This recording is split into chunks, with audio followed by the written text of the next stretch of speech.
I'm Dale Matthews, and I'm joined here by Mike Jones.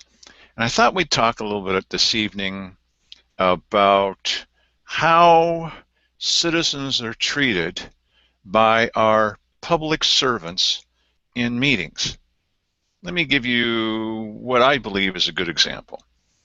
Sometimes people may say, well, you're just looking at the inside baseball, the little stories like Wally Hicks, who's the newly elected legal counsel. He comes before the Board of County Commissioners and he's reading his mission statement for what he wants to do while he's in office.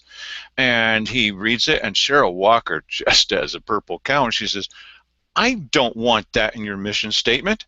Um, you know, he's an elected official, and she only won by 62 votes. I mean, this guy is just as much of an elected official. I think he might bridle at the idea that you're less of an elected official than Cheryl is. They were both elected by the people, but still, even though I personally find that interesting, and I think that Mike does, or at least he pretends like he does just to humor me, um,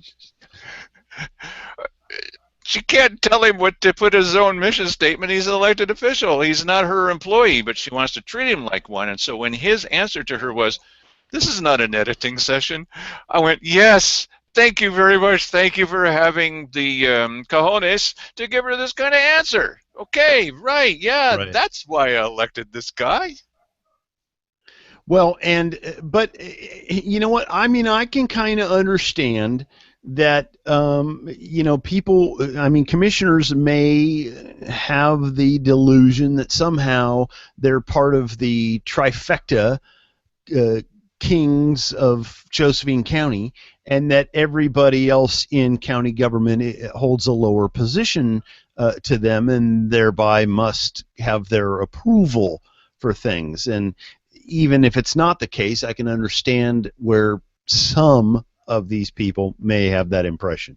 So perhaps they consider Wally Hicks to be one of those little moles that sneaks around and does lesser services, as Keith Eck put it, and Cheryl Walker Well, I mean, agreed if with Keith Eck. Go ahead.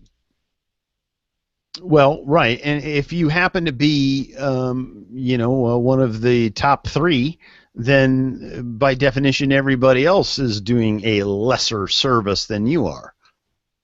Brother, see, in my opinion, if you're a county commissioner, if I was running for county commissioner, I'd make sure that everybody knew that I would be maybe the hardest working public servant. I would do the same things that we're doing now, putting information out there, and I would act like a public servant. I mean, I'd be the one with the broom all the time, not the one supervising the broom, or I've got a ceremonial gold-plated broom on the wall. I'd actually do it. And by the way, we don't need a broom, one of those big industrial brooms. We need a shovel. Okay, so when we're talking about stories, I'm not talking about that kind of thing. I'm talking about things that influence you on an everyday basis, because the other, like I said, is a little like inside baseball. Here's a perfect example. So I'm at the budget meeting, and the budget committee is making their final decision about what else do we need to talk about. Oh, let's have someone from the audience come up. Like, who's in the audience? Me, right? And I'm the only civilian, the only boss, if you think of it that way, that's actually in the audience.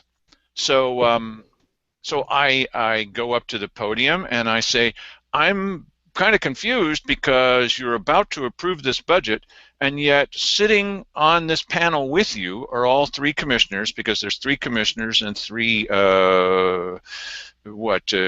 human being. No, that's not nice. Three commissioners and three non-old. No, they're all old boys network.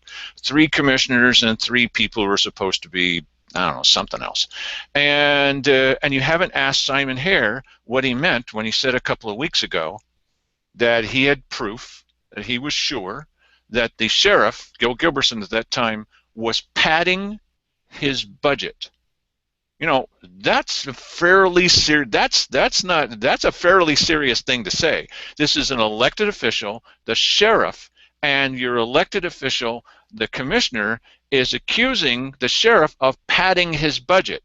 Now, in anywhere in America, except in Daily Courier Grants Pass, that would be a story. wasn't in the.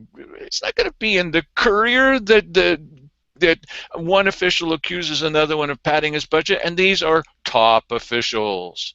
So I said, when are you going to ask him this question? And here was the answer from Simon Hare, who insisted on answering right away. I never said that. This isn't the old days when you could say something and then deny that you ever said it. Where are they getting the idea? Talk for a minute, would you, Mike? Because I don't want to do all the. Of course, I want to do all the talking, but I'm not going to do all the talking. And stop asking me to. What do you think about that? About this idea that they Well, still feel they can say anything and get away with it, and then deny that they said it? What rules are they operating? Go ahead, Mike. Well, I think that they're just assuming that even if you report it, that there's a certain number of people who are going to receive that message from you, and that until your circulation starts getting in the realm of the Courier or one of these other places, then they're not going to worry about it too much, and they're just going to poo-poo you or something. Because I have to assume something like that because they do it all the time, and you're there with a video camera. It's foolish to assume that it's not going to become public, but they shouldn't be shocked when it does. Well, this poo-poo that you mentioned is certainly what they're doing, and all over me too. The thing is that they must be super sensitive, hypersensitive, because I remember one time I was sitting in the front row, and Simon Hare got all over me. He said, "I don't like that expression on your face." The expression on my face? Talk about freedom of expression. And yeah, right. Exactly. And it happened the other day with Keith Heck. He said that the commissioners are not involved in any way in the levy. And I just went, and he was all over me. You couldn't even hear it on their recording. Nobody at home could hear it. Oh, well, you're going to, we'll have you removed from this. Really? How hypersensitive can they be? You know what? I have to chalk some of this up to new chairperson syndrome. I think that they are all wrapped up in the power that that they have there, and that they're going to test a little bit of it. They're going to try and be the badass, and and Cheryl did that a lot until it kept backfiring on her. And I have to say, probably the last 6 months, she backed way the hell off on being like that, because she was getting a lot of bad press. It wasn't working out for her. And what was the upside? She could have just let it go and been way ahead of the game. And she may have picked up on some of that. I don't know if, Keith should have been watching during all of this, but no, Keith was taking a nap. Yeah, well, with eyes wide open. You just said ass in hell in the same dang sentence. You must be taking your lead from Cheryl Walker, who just recently claimed that her imaginary company friends were calling BadCounty.com crap. I mean, I'm quoting a commissioner, so it's really okay to do that. But we're at a higher moral plane here on this program than that. Well, maybe you are, because apparently I just said ass and hell in the same sentence. Yes, you did. I don't remember doing that, but that's well. Well, okay, and that's a little bit like Keith Heck as well. I don't remember saying anything about somebody being Oh, now. Oh, geez. Okay, so I forget where I am. Am I here in a meeting, or am I home in the bathtub? Okay, so I come to the next weekly business session, and I've got a little player. And I go up to the podium, and I said, now, I mentioned that Simon Hare had said this. He had quit. We all know that he did. I mean, everybody but Jim Moore of the Daily Courier knows that Simon Hare really said, and Jim knows it too. They're just not going to print this. And that one senior official, he is a senior official whether you like him or not, and another senior official, the sheriff, senior official, whether you like it or not, and that they were clashing about this. There was no love lost between those guys. You know that's true. And so he actually accused the sheriff of padding his budget. This, in an economic environment, is a very serious. I mean, the only other thing that you could do in economy, in the economics beyond that is, well, there's nothing more serious than padding your own budget, okay, except maybe for absconding with the funds, which, you know, he didn't say what he thought what was happening with the money. And so, so I got up and said, this is what he said, and he denied it in public on cable TV. Woohoo, big deal. But in front of the budget committee and in front of the county. And so I came to the next weekly business session. I had a little recording, and I said, but this is what Simon Hare said. So I started playing the recording and then held it near the microphone. Simon Hare actually got up out of his chair. He went to the end of the dais, and he cut the power to all microphones in the building. Well, you know, and that's a bummer that he had to get up and walk that far, because now apparently there's a cut button right next to the chair. That's right.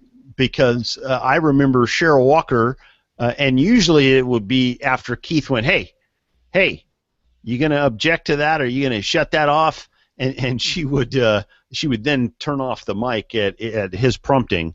But that's a bummer that. So I'd be up at the podium going. I'd be up at the podium going. Yeah, right. So he actually cut the power. Yeah, but go ahead, Mike. Sorry.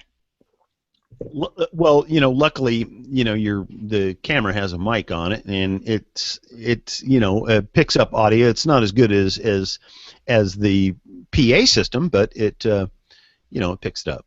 So here again is your news. You can only get it from us, right? I know this sounds like an advertisement, and it is. Though we're non-commercial, as you know that we are. You're not paying anything for this, are you? If so, would you please talk to me? And so here, now the public can't hear it. We're recording it, but the public can't hear it. There's nothing in the Daily Courier about it. A commissioner forced by horrible person, tragedy, Dale Matthews, forced to cut microphone because they'd have to say why. Well, because the guy was being scurrilous, which means potty mouth, right? I'm being scurrilous. Potty mouth, pointing out the fact that the commissioner had just simply flat out lied to everybody. The budget committee just lied to him. The sheriff knows that he accused him of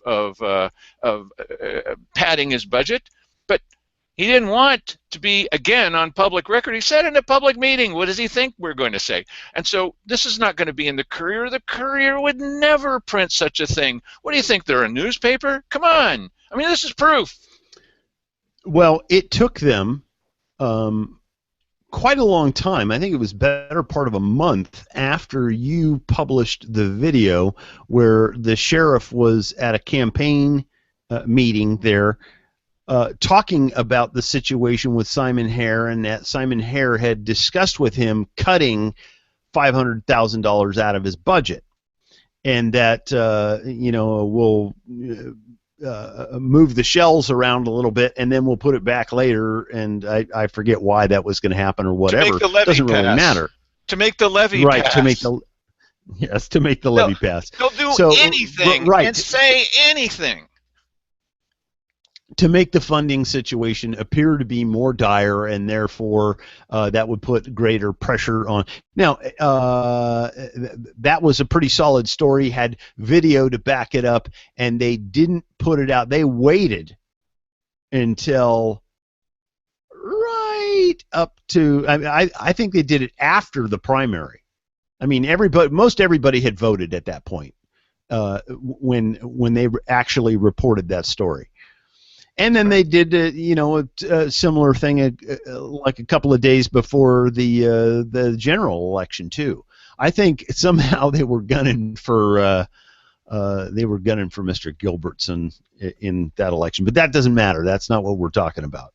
No, what we're talking about is, if you're really I don't know why you're watching this show if you are, but if you're really satisfied with getting your news a month later, then read the Courier. Believe them if you like. That'll be great.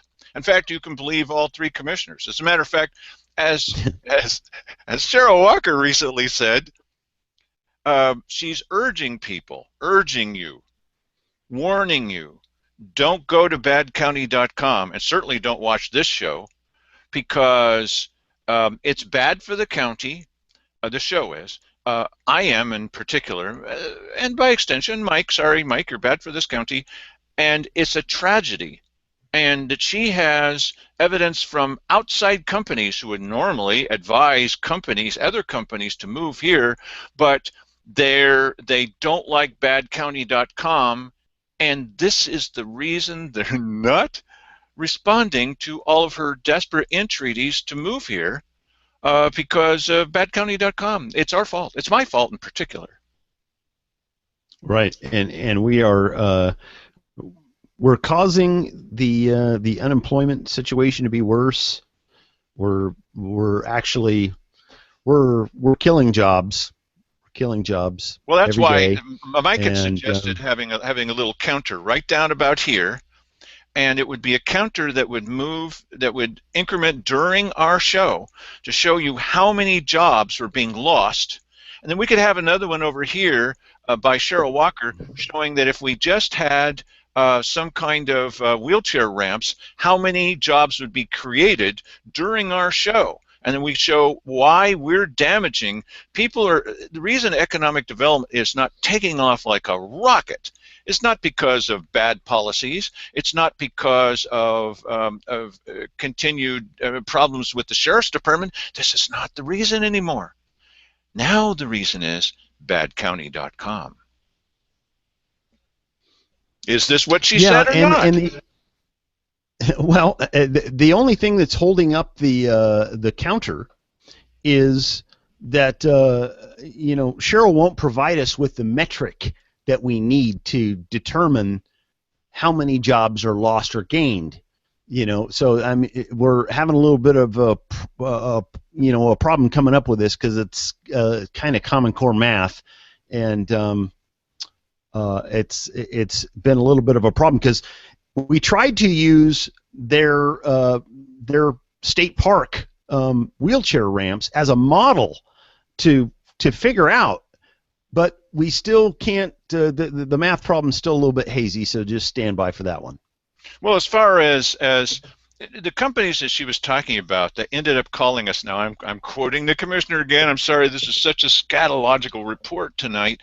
The problem, as she's relaying it to us, is that multiple companies, it was more than one, have indicated to Cheryl Walker personally that the reason they're not suggesting that companies move here to Josephine County, these are placement companies, these are recruiting companies, they're supposed to go out and find, this includes SoReady, so you'll love this, that the reason that they're not even going to suggest that people move here is that they said to Cheryl Walker, more than one company, what's all this badcounty.com crap?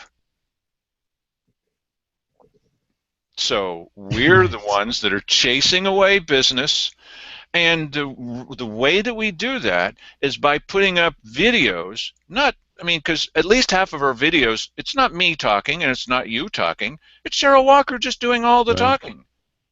And so we record this and we put it out there for people to see. I've got a great idea for a new website. I haven't talked about this with you yet, Mike. Let's do a website specifically for company recruiting companies. I don't know what they're called, placement companies, whatever they're called. And they're the ones that go search for locations for companies to move to the middle of nowhere Oregon or wherever else, because we fit that description fairly well. And and they're looking for high-tech workers. Now, one thing they're going to need to overlook, if they're willing to place high-tech workers in Grants Pass and in Josephine County, high-tech workers, most people today don't think that we're going to be doing some kind of bioengineering here. They're probably thinking that high-tech workers, they're wrong about this, probably thinking high-tech workers are all people working with a computer and working on doing the Google, right? But the problem is that our official position, according to our new chair, Keith Heck, is that IT workers are moles, little moles that sneak around and do lesser services. Now, this is directly quoting from the chairman. So how is he recruiting high-tech companies with little mole jobs if he's treating them like they're lesser services? Who is at fault? Keith Eck for Yeah. saying that, or me for playing him back saying that? Yeah, well, as you said, all we're doing here is making videos of what they say. How they can blame us for that sort of thing is, that's a little bit of a stretch. There are some high tech companies in this town, by the way. Yes, yes, there They're are. they're not real high. Yeah, they're not real high profile, and they don't, they're not out there making a stink all the time. But there are some in this town, and they're just as capable of doing that kind of work here as anywhere else. Well, here's the idea for the new website. This one would be aimed specifically toward company placement firms, and they're looking for a place. And it's talking about, and the title of it is, I don't want to give away the title, but it's something like, place that company here in Josephine County. And we could have a section on there about the beauty of our parks. We do have beautiful parks, and one of them is going to have a senior water slide in it. And the rivers and the trees and everything. It's a little bit like when I visited France. France is a wonderful place, except for the French people.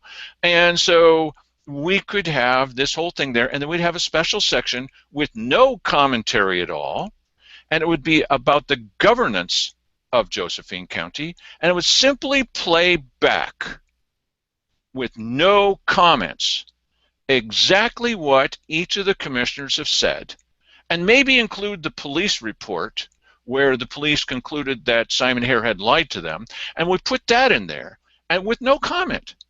And that way they can look through all this and they can say, oh, look, wonderful trees. Oh, great.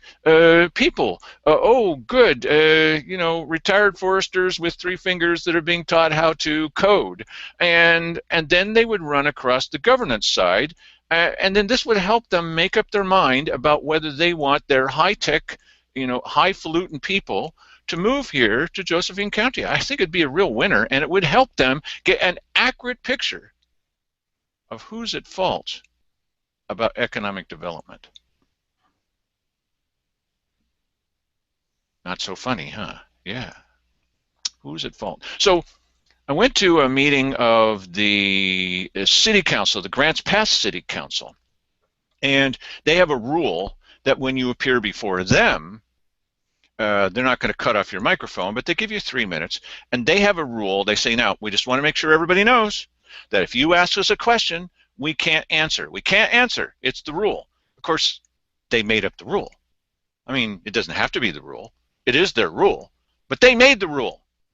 Okay, so they're not supposed to say anything. Of course, they do, anytime they want to. They're just telling you that they can't. It's totally against the rules, and then they do it whenever they wish. So what happened one time is I'd pointed out something about Dennis Weber. He actually got up out of his chair, came down to the podium, and testified as a citizen. Really? Well, he's sort of having his way, isn't he? Okay. This kind of matches when he told me that good Christians don't run for office or don't get involved in politics, and then he ended up being a city councilor. Okay, whatever. So this happened to me recently. It's fun. This is fun with this little show because we can say these little things. It's not enough for some kind of video just about this. Come on. But the mayor had said, well, don't forget that we can't comment. So I said something or other about something that was going on. And, what is about Cheryl Walker and the declaration that we're is scatological something. And as I'm going back to my chair, he says, well, thank you for that one-sided report. Nice. They can't make any comments. So yeah, go ahead. Well, I mean that is a comment, and I think so. Yeah, I don't know. I think that news agencies they used to be proud of their objectivity. And of course, we all kind of understand that that doesn't really fully exist for anybody. But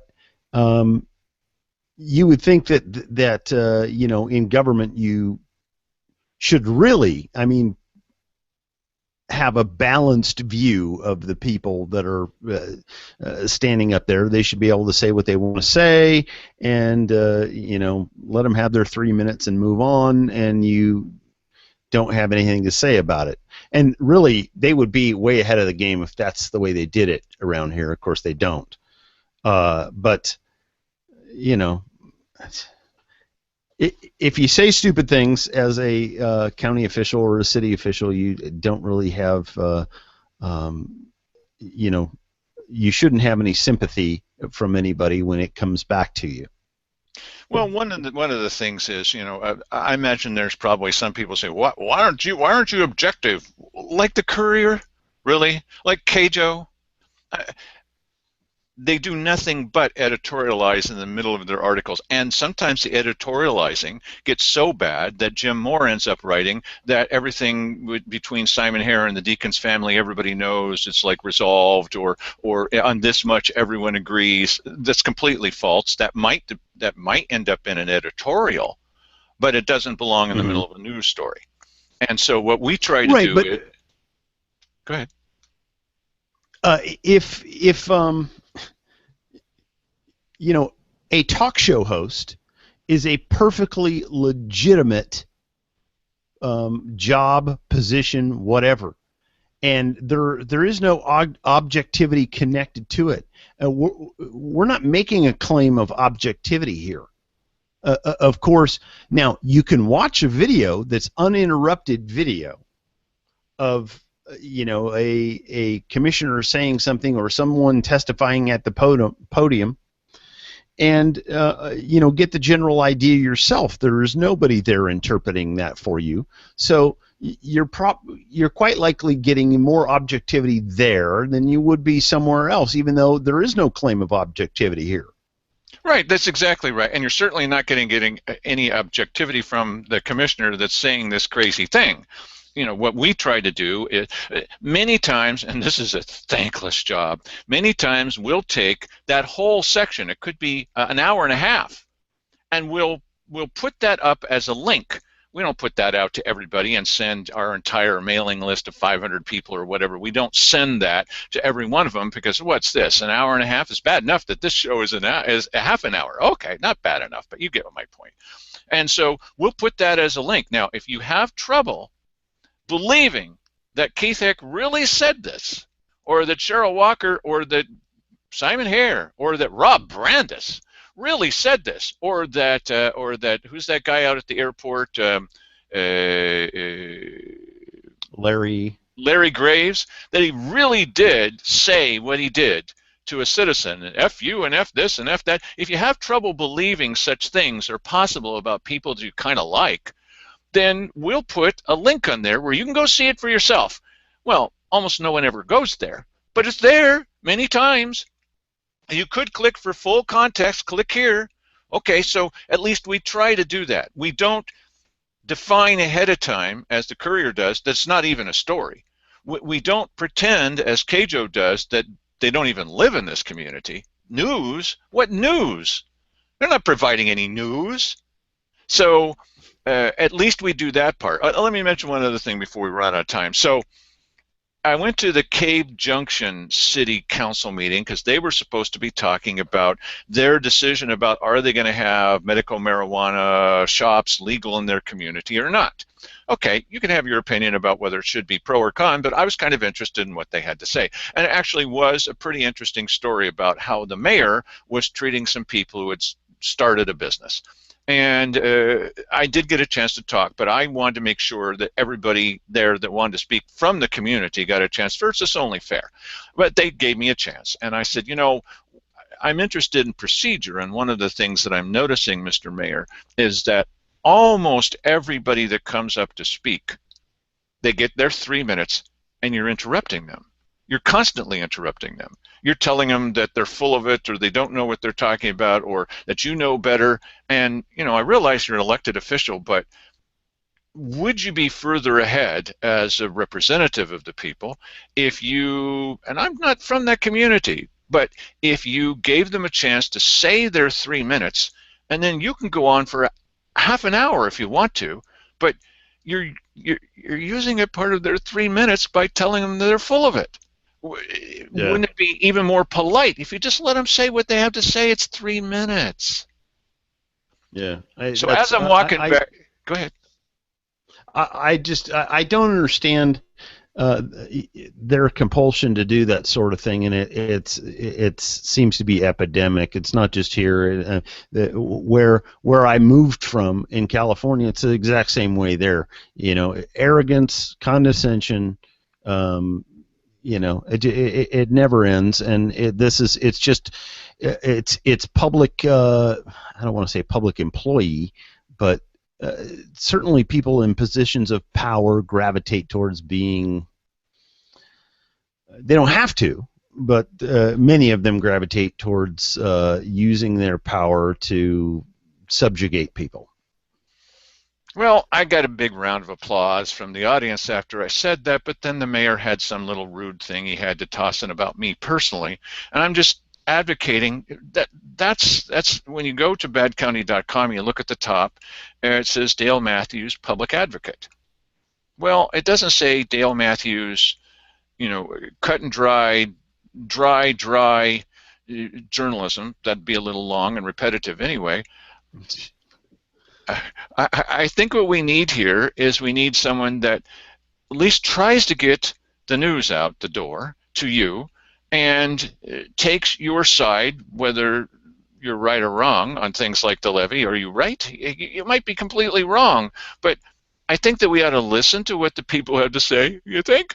And that we would report the truth, and that when Channel 12 gets it all wrong about Simon Hare, we report that, because it's not just what benefits what I think ought to happen with Simon Hare. It's supposed to be the facts presented to you in a way where you can make up your own mind about what's happening. And how in the world did the Daily Courier get to the position where it decided it would not cover the news, but cover up the news?